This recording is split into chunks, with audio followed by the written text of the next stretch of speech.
बिस्मिल्लाहिर्रहमानिर्रहीम। अस्सलाम वालेकुम स्टूडेंट्स, उम्मीद है आप सब खैरियत से होंगे। आज की इस वीडियो में हम class 8 general science chapter number 1 ecology के क्वेश्चन नंबर सी और डी, ये दो क्वेश्चंस हम इस वीडियो में अच्छी तरह से सीखेंगे। ठीक, तो क्वेश्चन नंबर 1 है एक्सप्लेन कार्बन साइकिल। तो कार्बन साइकिल को आपने एक्सप्लेन कर देनी है and find the reason for the gradual increase of carbon dioxide in atmosphere. तो माहौल में यकीनन हमारी जो फिजा है वहाँ क्यों कार्बन डाइऑक्साइड की जो मकदार है वो ज़्यादा हो रहे हैं, दिन ब दिन इंक्रीज हो रहे हैं, इसके आपने रीजंस को बतानी है।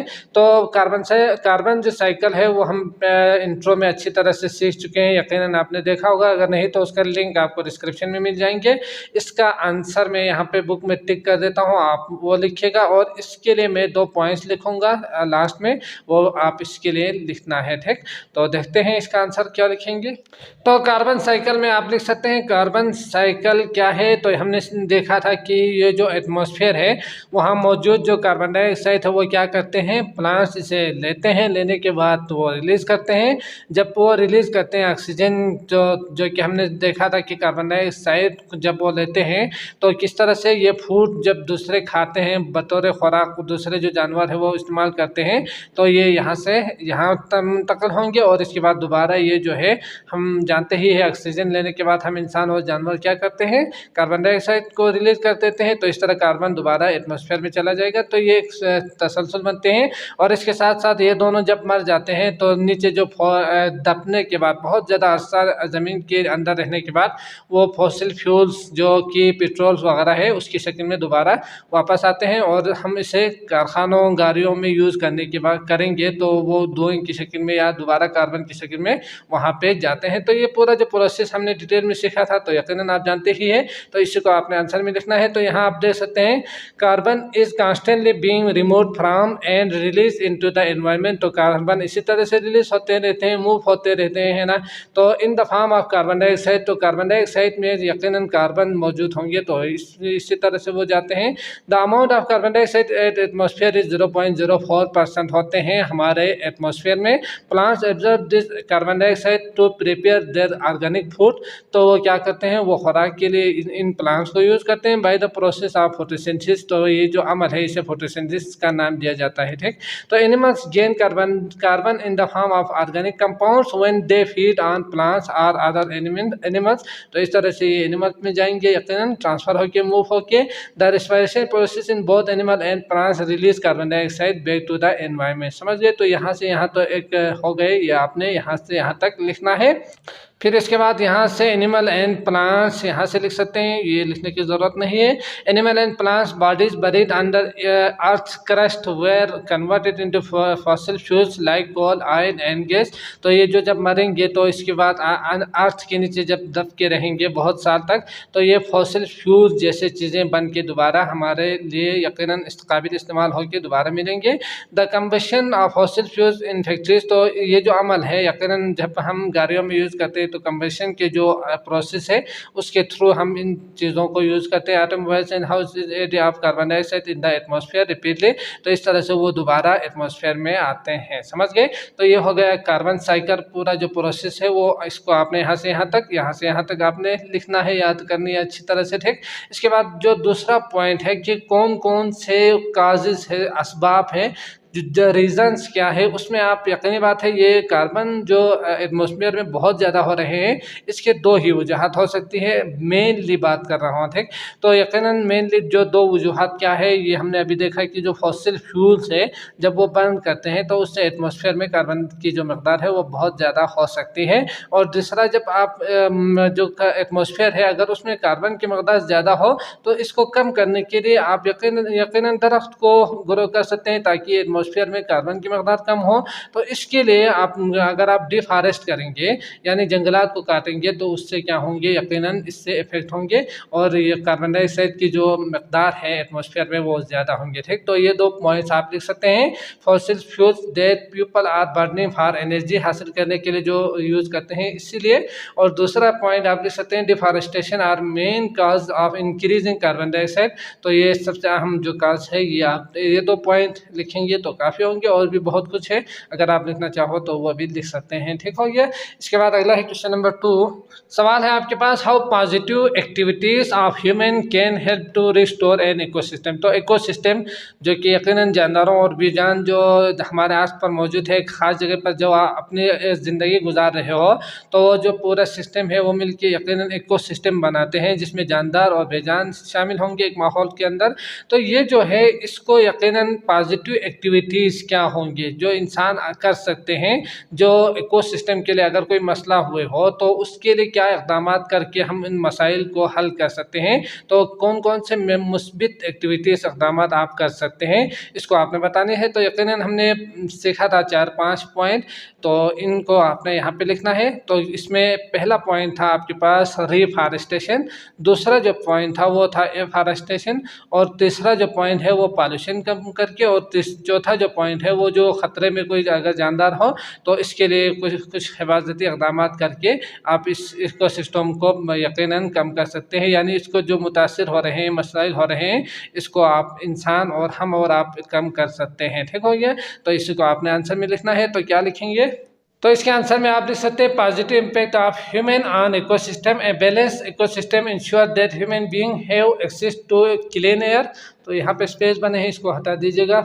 Clean air, water and fertile land for agriculture to save our planet and diverse ecosystem, a number of step are being taken. तो ये हम इंट्रो में अच्छी तरह से सीख कर आए हैं। तो यकीनन आपने इसी को कॉपी कर देनी है, तो पॉज करके कॉपी कीजिएगा। तो जो कुछ इक़दाम आपने करनी है वो क्या है, पहला है रिफॉरेस्टेशन करके। तो रिफॉरेस्टेशन करके आप इसको क्या कर सकते हैं, इस इकोसिस्टम को रिस्टोर कर सकते हैं ना। तो इसको आपने कॉपी करना है, इसको लिखना है। इसके बाद आप देख सकते हैं एफॉरेस्टेशन के थ्रू आप इसे कर सकते हैं। तो एफॉरेस्टेशन जहाँ पे जंगलात ना हो वहाँ पे आप दोबारा जंगलात को आबाद करके, यानी जंगलात अगर दरख्त ना हो, सहरा हो, पानी वहाँ तक पहुँच सकते हो तो यकीनन आप वहाँ पे ग्रो कर सकते हैं ना। तो इस तरह से आप एफॉरेस्टेशन कर सकते हैं। कंट्रोल ऑफ पॉल्यूशन कर सकते हैं, यानी आलूदगी को कंट्रोल कर सकते हैं। तो इसमें 2 तरह के हमने सीखा था, एयर और वाटर। तो ये 2 तरह के जो पॉल्यूशन है इसको आप कम कर सकते हैं ना। तो इसके लिए आप यहाँ पे कंट्रोल ऑफ एयर पॉल्यूशन और कंट्रोल ऑफ वाटर पॉल्यूशन दो पॉइंट्स लिखिएगा, काफ़ी होंगे।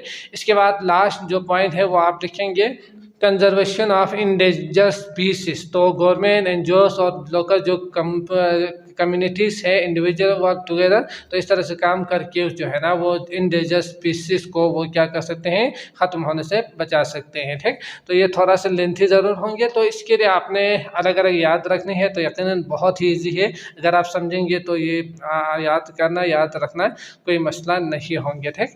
इसके बाद अगला है स्ट्रक्चर्ड क्वेश्चन दिया हुआ है, तो इनको भी समझते हैं। और डी है स्ट्रक्चर्ड क्वेश्चन। पार्ट 1 है blind Indus dolphin is endemic to river Indus. तो दरिया सिंध में अगर आप देखेंगे तो एक मछली है जिसका नाम है ब्लाइंड इंडस डॉल्फिन। तो blind Indus dolphin is endemic to river Indus का मुकामी एक जानवर है। तो it is an endangered species of water animal. तो ये यकीनन बहुत ज़्यादा ख़तरे में है, जो कि जानदारों की एक नस्ल है, जो कि वाटर जो एनिमल है उसमें अगर आप देखेंगे तो ये बहुत ज़्यादा ख़तरा है, ख़त्म होने का अंदेशा है, मतलब ये है, समझ गए। तो इन पाकिस्तान में तो ये चीज़ उन्होंने स्टेटमेंट में आपके पास दिया हुआ है, आपने इसको अच्छी तरह से याद रखना है। इसके बाद कुछ सवाल है, इसके आपने आंसर देनी है। ठीक। तो सवाल है enlist the factors which lead to the threat of extinction of Indus dolphin. तो इंडस डॉल्फिन ये जो मसले है वो ख़त्म होने की जो वजह है, उस असबाब है, तो यकीनन क्या है वो आपने बतानी है।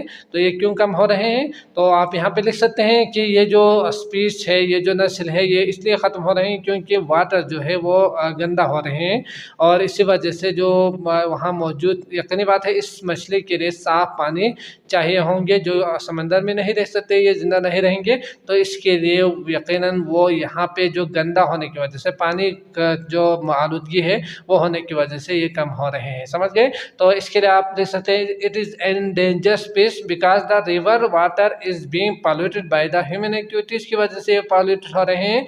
There is scarcity of its feeding materials. तो यकीनी बात है फीडिंग मटेरियल्स की कमी होंगे, खाने की जो चीज़ें हैं वो। So it is an endangered species in Pakistan. तो ये आप आंसर में लिख सकते हैं। ठीक। इसके बाद अगला है be what what is the present status of this mammals, तो इस मेमल्स के यानी जो दूध देने वाले जानवर है, तो ये आप जानते ही हैं। तो इसका जो इस वक्त क्या हालत है, क्या स्टेटस है, तो यकीनन आप जानते ही होंगे कि इसकी जो मौजूदा जो तादाद है वो सिर्फ और सिर्फ 1100 ही है। समझ गए? तो ये चीज़ आपने याद रखनी है। तो इसी को आप आंसर में लिख सकते हैं। तो ये एक और चीज़ जो कि इस वक्त जो पूरी दुनिया में अगर आप देखेंगे तो ये जो पानी में रहने वाले जो जानदार हैं, इनमें ये जो सबसे ख़तरा जो है वो है दूसरे नंबर पे आते हैं। तो इसको आप यहाँ पे लिख सकते हैं। समझ गए? तो इसके आंसर में आप लिख सकते हैं it is the second most endangered situations in the world. तो जो पानी है वहाँ रहने वाले जो जानदार है उसको अगर आप देखेंगे तो ये सेकेंड में आते हैं, जो कम हो रहे हैं या ख़त्म होने का अंदेशा है। ओनली अबाउट 1100 या 1100 इन द रिवर जो कि इस वक्त मौजूद है, dolphin exist in the world करके या इन दिस रिवर करके आप यहाँ पे लिख सकते हैं। ठीक हो गया? इसके बाद अगला है सी सवाल है suggest the steps to help conservation of Indus dolphin. तो क्या क्या इकदाम आप कर सकते हैं इसको यानी कम होने से बचाने के लिए इंडस डॉल्फिन को। तो उसके लिए आप कुछ मशवरे दे दीजिएगा। तो इसके लिए यकीनन आप क्या कर सकते हैं, we should start the dolphin rescue programme आप चला सकते हैं। इसके साथ आप हंटिंग जो है वो कम कर सकते हैं। यकीनन शिकार कर रहे हैं तो यकीनन इससे कमी होगी, है ना। और इसके साथ साथ जो पॉल्यूशन है उसको आप कम कर सकते हैं। तो पेस्टिसाइड्स आप देख सकते हैं इसके लिए। इसके बाद rescue dolphin trapped in shallow waters, तो यकीनन उसके लिए साफ पानी चाहिए, तो वहाँ पे आप ले सकते हैं। तो प्रोटेक्ट डॉल्फिन हैबिटेट को आप यहाँ पे प्रोटेक्ट कर सकते हैं। ठीक, तो उसके लिए जो चीज़ें चाहिए वो दे सकते हैं। तो ये आप आंसर में लिख सकते हैं। ठीक हो गया? इसके बाद अगला है 2। तो most of the island of Maldives are less than 1 metre above the sea level. तो ये उन्होंने खुद कहा है कि आइलैंड मालदीव्स के जो आइलैंड है वहाँ पे अगर आप देखेंगे तो लेस देन 1 मीटर है वहाँ पे सी लेवल से। तो ये आपको पिक्चर उन्होंने दिखाया हुआ है, तो ये आप समझ सकते हैं। इसके बाद सवाल है what could be the effect of global warming on such island across the globe. तो अगर इस अर्थ के ऊपर अगर देखेंगे तो इस तरह की जो आइलैंड है वो क्या हो सकते हैं अगर ग्लोबल वार्मिंग हो, तो उससे इस तरह की जो आइलैंड है इसके ऊपर क्या इफेक्ट हो सकते हैं, क्या असरात हो सकते हैं। तो यकीनन आप जानते ही है कि अगर ग्लोबल वार्मिंग हो तो अर्थ का टेम्परेचर ज़्यादा होंगे। जब टेम्परेचर ज़्यादा होंगे तो यहाँ पे मौजूद जो आइस है वो पिघल के ना फिर इसका जो समंदरी जो लेवल है वो ज़्यादा होंगे। तो जब ये लेवल ज़्यादा हो तो ये इसमें डूब जाएंगे, है ना।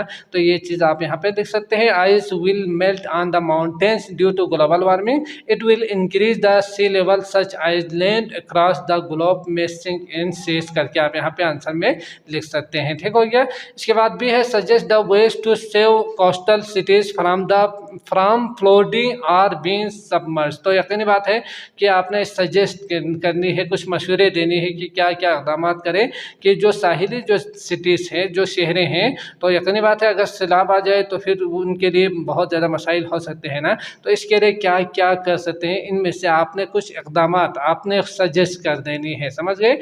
तो इसके लिए यकीनी बात है ग्लोबल वार्मिंग जो हमने अभी से देखा तो इसको कम अज़ कम करने के लिए कुछ इक़दाम करने चाहिए। कार्बन डाइऑक्साइड की जो मकदार है वो कम हो, इसके लिए कुछ इक़दाम करने चाहिए, है ना।